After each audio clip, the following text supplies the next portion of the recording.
ஒருத்தருக்கு எத்தனை வயசு வரைக்கும் இந்த அறிவு திறன் வளர்ச்சி அடையுதுன்றதை பற்றி சொல்லுங்களேன். அதாவது அறிவுத்திறன் வளர்ச்சி அப்படின்றது 16 வயசு வரைக்கும் தான்றது பெரும்பாலான அதாவது பெரும்பாலான நாடுகளில் ஏற்றுக்கொள்ளப்பட்ட ஒன்றாகும். இப்போ உலகத்தில் எடுத்துக்கிட்டிங்கன்னா சில நாடுகளை முன்னேறிய நாடுகள்னு சொல்கிறோம், சில நாடுகளை முன்னேறும் நாடுகள்னு சொல்கிறோம், சில நாடுகளை இன்னும் சில பேர் முன்னேறுனா கூட வருத்தப்படுவாங்க, வளர்ச்சி அடைந்த நாடுகள், வளரும் நாடுகள், இன்னும் வளர்ச்சி அடையாத நாடுகள்.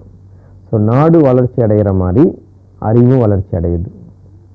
ஸோ அறிவு வளர்ச்சின்றது சந்தர்ப்ப சூழ்நிலைகளுக்கு ஏற்ப, எனக்கு மூளை இருந்தாலும் அந்த மூளைக்கு வேலை கொடுக்குற மாதிரி எனக்கு சூழ்நிலை அமையணும் இல்லையா?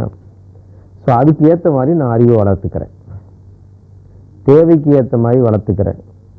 வளர்த்துக்க இன்னும் நிறையா விஷயங்களை அதை அப்ளை பண்ண ஆரம்பிக்கிறேன். ஸோ அறிவு வளர்ச்சின்றது பொதுவாக 16 வயது வரைக்கும் தான். நீங்கள் யாரை வேணாலும் இன்றைக்கி எடுத்து பாருங்கள், எந்த ஃபீல்டில் அல்லது எந்த துறையில் இருந்தாலும் அவங்க 16லேருந்து 18 வயசுக்குள்ளே பீக்குக்கு வந்துடுவாங்க. அதுக்கப்புறம் பார்த்திங்கன்னா அது இன்னும் மேம்பட்டு நுணுக்கத்தன்மையோடு வெளிப்படுமே ஒழிய அந்த திறமை. பட் ஒரு குறிப்பிட்ட ஃபீல்டுன்றது 18 வயசுக்குள்ளே முடிவாயிடும். இப்போ சாதாரண படிப்பு படிக்கிறவன் எடுத்துக்கோங்க, அவன் ஒரு இன்ஜினியர் ஆகிறதோ டாக்டர் ஆகிறதோ முடிவு பண்ணுற வயசு 16லேருந்து 18க்குள்ளே தான். ஒரு பெரிய இசைஞானி ஆகிறான் 16லேருந்து 18க்குள்ளே. ஒரு பெரிய விளையாட்டில் மேலே போடுறான், அவன் டிபேட்டுன்னு எடுத்திங்கன்னா 16லேருந்து 18க்குள்ளே தான் இருக்கும். ஸோ நீங்கள் கற்றுக்க ஆரம்பிக்கிறது 3 வயசு, பட் கற்றுக்கிறத முடிவு பண்ணுறது 16 வயசு. நீங்கள் 16ல் ஆரம்பிச்சிங்கன்னா முடியறதுக்குள்ளே அடுத்த பிறவி தான். ஸோ நிறைய பேர் நினச்சிக்கிறாங்க நம்ம பின்னால் கற்றுக்கலாம், அது முடியவே முடியாது. ஸோ நீங்கள் ஆரம்பத்தில் கற்றுக்கிட்டு அந்த வளர்ச்சின்றது 16 வயசோட முற்று பெற்றுருது. சில வளரும் நாடுகள் எங்களுக்கெல்லாம் நிறைய வசதி இல்லை, அந்த மாதிரி நாம் நினைக்கக்கூடாதுன்னு நினச்சி இந்தியா போன்ற நாடுகளில் 21 வயசு வரைக்கும்னு சொல்லியிருக்கிறாங்க. பட் 18 வயசுலேயே நம்ம ஓட்டு போடலாம்.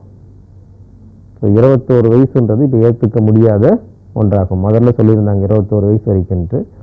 16 வயசோட உங்களுக்கு அறிவு முழுமை பூரணத்துவம் பெற்றுடுது அப்படின்றது தான் உண்மை.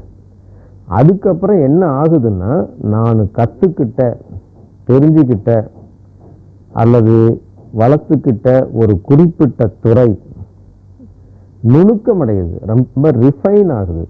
அதை இன்னும் மாடிஃபை பண்ணி புதுசாக கொண்டு வரனே ஒழிய அறிவு வளர்ச்சின்றது 16 வயசு வரைக்கும் தான்.